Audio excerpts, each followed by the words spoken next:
Oh, yeah, the businessman. Hey, business is going pretty good for Keyshawn Davis, the unbeaten, let's say it, champion at lightweight right here. And back at it June 7th, the scope, Norfolk. And I don't have to tell you this, Keyshawn, because you signed up for it. People are fired up to see you against the very dangerous Edwin De Los Santos. First and foremost, great to chat with you. Are you feeling that? I guess you want to call it like positive competitive pressure that people are really interested because they know this is a dangerous fight, maybe the toughest of your career on paper. Nah, it's just another fight for me. All right, or talk about that. Yeah, talk just another fight. Bring it, Keyshawn.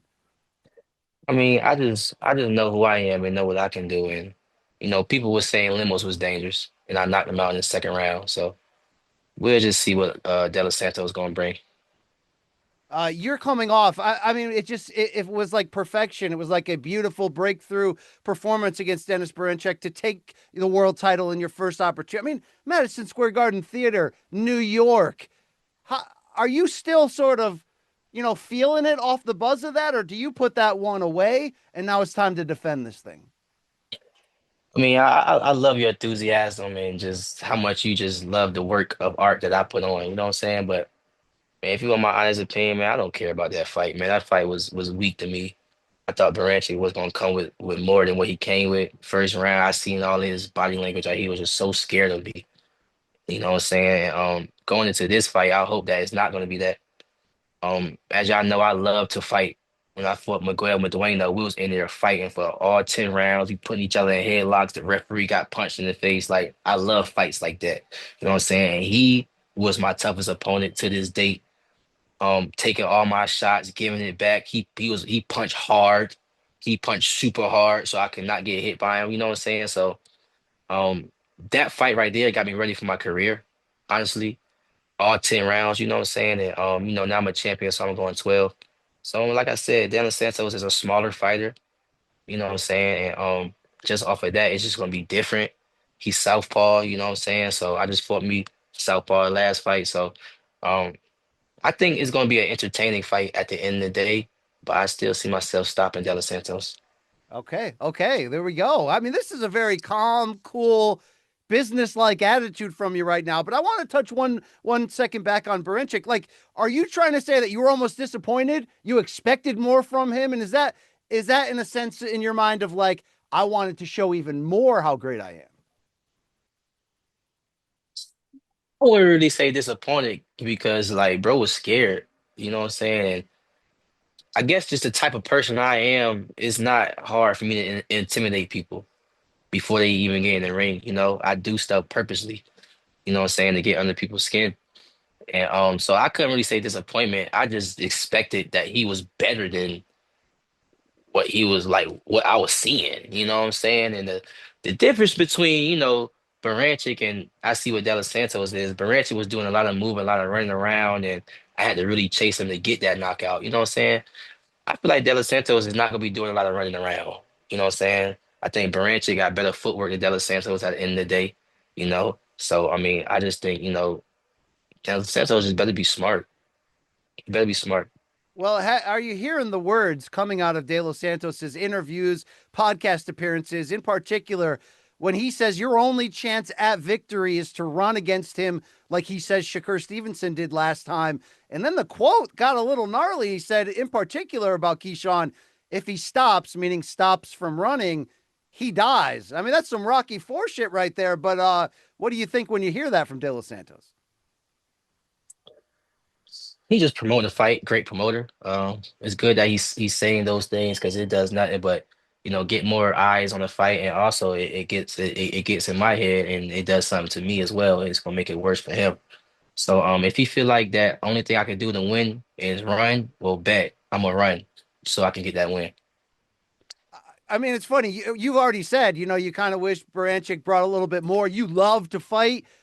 Just as an example, when you saw that Times Square card that got a lot of sort of negative publicity when Devin Haney, Ryan Garcia, even the Teofimo fight, people weren't letting their hands go like people expect. When you watch something like that, you're like, damn, put me in that spot and I'll absolutely. I mean, is there like he could say De Los Angeles could say he's got to act like Shakur did against me, but like I don't think that's in your DNA to run defensive circles on people.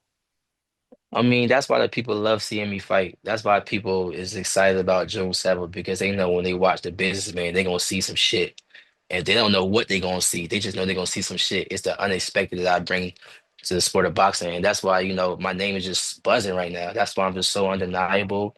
That's why June 7th is gonna be an amazing event because the businessman brings the unexpected. You know what I'm saying?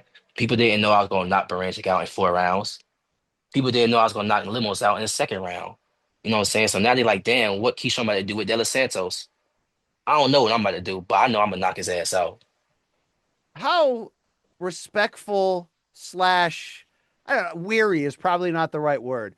But how much are you thinking about De Los Santos's power? He stopped El Rayo Valenzuela. He's known as a quick, athletic, hard hitting southpaw. And look, people thought maybe he disarmed Shakur to a certain degree, made him not want to engage, and maybe that's why the fight went the way that went. Do you come in with the attitude where you have to be careful against this guy? Oh my gosh. Like people just need to know the type fighter that I am, man. I mean, I And know, I know what's how going on you here, no, but I'm talking to the people. I'm talking to the people. They just need to know what type fighter I am, man. They need to know like Keyshawn Davis do not give a fuck. Keyshawn don't care, my nigga. Keyshawn do not care. He don't care about nothing that the people is saying. He don't care about the fighter that he's fighting. Keyshawn Davis know who Keyshawn Davis is and what Keyshawn Davis can do and what Keyshawn Davis is going to become. And I'm going to become the greatest of all time. I'm not worried about the Baranchik fight and how I stopped him in 4 rounds. And I'm not worried about De Los Santos and all this so-called power that he's supposed to bring. I don't care. I'm gonna knock you out, bro. damn, wow, I'm fired up for this, Keyshawn. All right, hey, I think I saw you get signed by Turkey Al Sheikh of Saudi Arabia in Ring Magazine as like this ambassador thing. What does that mean to you? What is that thing? I'm trying to figure out what this is. It's amazing that he got me on his radar, you know what I'm saying? He's great for the sport of boxing. Shouts out Ring Magazine. And Ambassador is just like I'm just wearing Ring Magazine on my shorts and we get paid for it and stuff like that. Nothing too big, nothing too major. It's just a sponsorship deal. But um, he loved putting on great fights, and potentially, if it's a great fight that makes sense, of course us fighters gonna do what's best for us. Indeed, they say Turkey's a funny guy. I haven't met him yet. Do you like? Do you get down with him? You like him? No, Good dude. he's a cool dude. Honestly, like I didn't know what to expect from him because he's just I don't know how to explain it, but I didn't know what to expect from him. You know what I'm saying? And he actually loves boxing. He actually gets a thrill out of us fighters, trash talking and stuff like that. So I actually like Turkey Alashiki. He a cool dude for real, for real. When a couple years ago, when a lot of these young fighters came on the scene, there were some people that like, man, I know they had the four kings in the 80s, but we got like four princes. It's like Ryan and Tank and Shakur and this and that. I mean, the people have different connotations. Then some people are like, oh my God, because Keyshawn's changing the thing here. We may have to move this up to five or six princes. Do you hear stuff like that? Or are you just sort of like, keep those princes over there? I'm a king. I'm doing my own thing. Are you competitive against these other young bucks that are kind of in the same spot you are trying to crash this party? Well, you gotta think about it, man. All the people they compare me to was pro before me for like 4 or 5 years. I hawk these guys down. So how can you put me in that same category? I don't look at myself and be like, yo, I'm supposed to be part of the Four Kings or I'm supposed to be on Ring Magazine, rankings. Okay, yeah, I'm supposed to be up there, but you know how I look at myself? These guys over here, and I'm right here on this island right here. I'm me, and these guys are them. You know what I'm saying? And it was no disrespect for when I was like, I love to be Ring Magazine #2. Like that's amazing.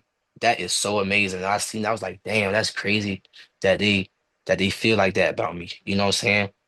Um, I was just saying to the public, like, look, y'all don't have to put me in these rankings. Y'all don't have to rank me with these rankings. I'm gonna be the greatest of all time in this generation. I know that for a fact. So these rankings, whether I'm even if I'm number one, don't make me number one. Just be like, yo, all these guys are right here, they rank right here, and put me on this island by myself because I'm different. I'm not like these other guys. That's the point I was trying to make. Where does that specifically come from? Because the ad, it's refreshing. The way you speak about yourself, your place in the fight game, your goals. To me, it kind of brings back Sugar Ray Leonard vibes. Is there any fighter that you sort of take elements of either their swagger or their daring nature that you sort of followed on the way up that sort of helped build this confidence up in you? I was born with this confidence, you know. I was really born with this confidence, but my two biggest, my two biggest inspirations in this sport was Muhammad Ali and Floyd Mayweather. Mm. And he was actually watching me spar the other day. I Yeah. called him on the phone and he pulled up, watched me and my brother spar and stuff like that. So seeing him just believing in us like that is amazing. And just helping us out in the gym is amazing. Mac in my corner, Floyd in my corner. I'm just learning off the best, you know what I'm saying? So Muhammad Ali and Floyd Mayweather was definitely my inspirations in this sport. Why do you think that Floyd and you have been able to pick up this cool mentor mentee relationship? Did he seek you out, or was it the other way around? Nah, honestly, it came from Shakur. Me being around Shakur and Shakur, you know, when Shakur was in the Olympics, Floyd went to Rio to watch him Sure. in the Olympics and stuff. So I was always around Shakur, you know what I'm saying? So Shakur's like, man, for real, Floyd, you need to be getting on with this kid. You know what I'm saying? So ever since like 2016, like Floyd been hearing about me. And then when I had my Olympic run, that's when things started to switch. Like I'm living up to what Shakur is preaching, you know what I'm saying? And that's when me and Floyd really started like building our own relationship. Like Floyd flew me and Kelvin Davis out to Miami to his crib before. If I want to go to girl collection, I was just on some chill shit, you know what I'm saying? He'll make sure I'm straight in girl collection. Like Floyd to me always been a cool, genuine dude. And Yes. just like I said, I called him pull up to go come to the gym, watch me work out, watch us work out. He did that, you know what I'm saying? So Floyd has always been a supporter. That's a cool relationship. I can't even begin to understand what you can glean from that in terms of wisdom and just confidence from that. So it's great to see. I want to hear about DB3 here, the other two brothers Davis that will be Kelvin Keon that will be on your fight card here in your collective town there of Norfolk, Virginia. Your city at the Scope. Uh, but which one of your brothers has gotten it here? Albright, you fought him. That's a tough fight. Like, are you given the ones and twos on what to do against a tough Philly fighter there for your brother? I mean, we always go over fighters and whoever we fight, you know what I'm saying? So of course, you know what I'm saying, but we not going off of when Kelvin Davis is fighting Nair Albright. Let me make that clear. Sure. For an intern title. This is for an intern title. So it's not like we watching my fight and we're picking off of what I did and like hell no. I'm an orthodox. I'm shorter than Kelvin. Kelvin is southpaw, 6 something. He's 6 something with power and speed, all that. So we not going off of that one fight and like, yo, this is what we need to do. Like, no, we break down it as a whole. And I promise you, Kelvin gonna shock the world that night. I promise you. Okay. Okay. And what we've been seeing so far from Keon, I mean, this dude's long, strong, fast. Yeah. You were saying from the beginning that he's going to be a really big problem, and obviously, no disrespect, Kelvin's crazy skilled too, but I don't know if they're ready for this in these weight classes for a guy that tall and powerful. So it's been fun to see. Man, Keon is like an Uno. He like I draw for a while. You know what I'm saying? When you think somebody got you, they about to hit you with something, you put on that draw for a while, game over. Like that's Keon. You know what I'm saying? Keon has an amazing talent. Keon been around me in the shadows. He been around Shakur in the shadows. He been sparring Shakur, sparring me, sparring Terrence, sparring Troy Isley, sparring Kelvin. Like Keon's the younger brother. You know what I'm saying? And he also won the Olympic trials, went overseas, trained with the Olympians and stuff like that. So Keon literally got all the experience damn near I got coming from amateurs. You know what I'm saying? So he just been in the shadows. He just wasn't as popular going into pros as I was. You know what I'm saying? But people is now starting to get in tune with him like, yo, Keyshawn wasn't lying. Like this little bro really, really can't fight. You know what I'm saying? And that's gonna be the same difference when y'all see Kelvin stop Nair Albright. And then it's gonna be like, wow, first of all, it was never three brothers in the history of sport boxing at one time, pro at one time. You had the Gary Russells, but they wasn't pro at one time. You never had in the history of boxing, it was never three brothers that was ever world champions. So I'm just thinking to myself, like, why is the sport of boxing not highlighting DB3? We're all doing it at a high level. You know, you got the Vargases and stuff. but DB3 is doing it at a high level. So why the sport of boxing is not mentioning DB3 and what we historically can do? What we gotta do? Become we're all world champions for us to get our shine? Like, let's be I think real. it's Like, coming. It's coming. I think the sport of boxing should appreciate DB3 more now, right now. Don't wait till it's later.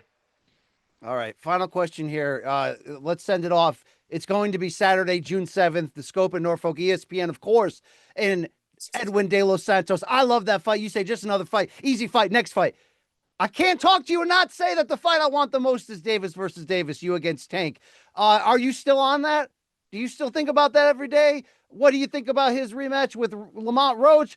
Are we gonna match up the two Davises here and make the big money? I'm tired of y'all asking me that question. Like, the power is in my hands. You're like, I'll do it right now if I had the chance. I'll fight anybody right now. Y'all already know who I went, but I'll fight anybody right now. I think at the end of the day, everybody's doing what's best for their career. You know what I'm saying? Which makes them the most money at the end of the day. That's what a lot of people out here are doing. And last time I'm thinking he's fighting Jake Paul. You know what I'm saying? So if he fight Jake Paul, nigga, I'm a nigga. Go, yeah, go fight Jake Paul. Like, that's a major fight. You know what I'm saying? So, and to answer your question, I was not thinking about, cause like. I'm not. Well, I was answering the questions that was being asked. You know what I'm saying? I wasn't. I don't be thinking about nobody. Okay. You know what I'm saying? Okay. I I don't got be it. thinking about nobody. You know what I'm saying? So yes, I would love to fight him. I would love to fight a lot of other people too. You know what I'm saying? So if it happens, great. If it don't, I'm gonna still be great. I'm gonna be the Well, greatest of all time. you keep making these statements you've been making. We're not going to worry about it. They're all going to line up. Keyshawn, thank you, sir. Best of luck. I think this is a tough fight. Prove us all wrong. Here we go. I'm looking forward to it. Best of luck to you, man. Yes, sir. Thank you, man.